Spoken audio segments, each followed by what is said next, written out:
شریعت اسلامیہ کے اندر مصیبتوں سے گھبرا کر موت کی تمنا کرنا منع ہے۔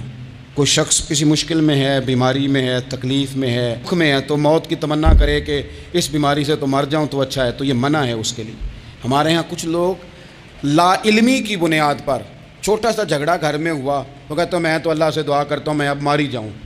خوش فہمیوں میں مبتلا ہونا، بڑی بڑی باتیں کرنا، بڑے بڑے دعوے کرنا، اور آپ نے اتنی سی بات پر اتنی بڑی بات کر دی کہ میں اب چلا ہی جاؤں، اور یہ جھگڑوں کے اندر عام لوگ کہہ دیتے ہیں یہ منع ہے۔ بھائی آپ اتنی سی بات نہیں سہ سکے؟ بڑے بڑے تذکرے کرنا، بڑی بڑی اعلانیہ گفتگو کرنا اور اپنے ہی خیال میں بڑا کچھ بن جانا، یہ سنجیدہ لوگوں کا طریقہ نہیں۔ میں نے کچھ آستانے اپنی آنکھوں سے دیکھے ہیں، وہ کہتے ہیں جناب ہمارے حضرت کی نسبت اور حضرت ساتھ بیٹھے مسکرا رہے ہیں، اتنی دیدہ دلیری تو نہیں نہ ہونی چاہیے۔ آپ اپنے سامنے سارا کچھ اپنے آپ کو کہلوا رہے ہیں۔ شیخ ہلکا ہلکا مسکرا رہے ہیں، ان سے پوچھیں تو کہتے ہیں میں تو نہیں کہتا، تو آپ کہتے نہیں تو منع کیوں نہیں کرتے؟ آپ خوش فہمیوں میں، نعت خواں کھڑا ہوا ہے تو اس نے نسبت کی بات شروع کیا تو اللہ جانے وہ کدھر کا کدھر پہنچ گیا ہے۔ میں کہتا ہوں کون انکار کر رہا ہے نسبت کے فیض کا؟ کون منکر ہے؟ یہی تو باعث نجات ہے ہمارے لیے، امیدیں۔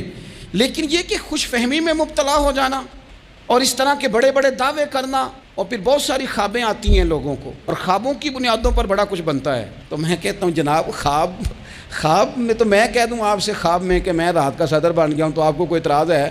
میں خواب میں بنا ہوں، آپ کو اس میں کیا اختلاف؟ حقیقت کی زندگی میں آئیں۔ حقیقت کی زندگی میں جتنے لوگ نیک ہیں، پرہیزگار ہیں، دعویٰ ہے غلامی کا، دعویٰ ہے نسبت کا، فلانی شے کا، تو پھر بھئی آپ نے اتنا مال کاہے کو جمع کر لیا ہے؟ پھر یہ کاریں، یہ بنگلے، یہ کوٹھیاں، یہ جائیدادیں، یہ جلسوں کی فیسیں، یہ نعتوں کی فیسیں، یہ کس لیے؟ پھر تو آخرت آپ کے لیے سجی ہوئی ہے، سنوری ہوئی ہے، پھر تو آپ اس طرف توجہ کریں۔ حقیقت پسندی کا مزاج جب تک قوموں میں نہیں آتا، قومیں اتنی دیر تک اپنی روحانی، اخلاقی اور کردار کی بلندی نہیں حاصل کر پاتی۔ تو موت کی تمنا، یہاں ایک بات اور سن لیں، شریعت اسلامیہ کے اندر مصیبتوں سے گھبرا کر موت کی تمنا کرنا منع ہے۔ کوئی شخص کسی مشکل میں ہے، بیماری میں ہے، تکلیف میں ہے، دکھ میں ہے، تو موت کی تمنا کرے کہ اس بیماری سے تو مر جاؤں تو اچھا ہے، تو یہ منع ہے اس کے لیے۔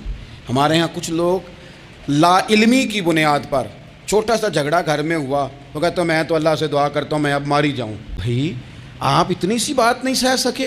اور آپ نے اتنی سی بات پر اتنی بڑی بات کر دی کہ میں اب چلا ہی جاؤں، اور یہ جھگڑوں کے اندر عام لوگ کہہ دیتے ہیں یہ منع ہے۔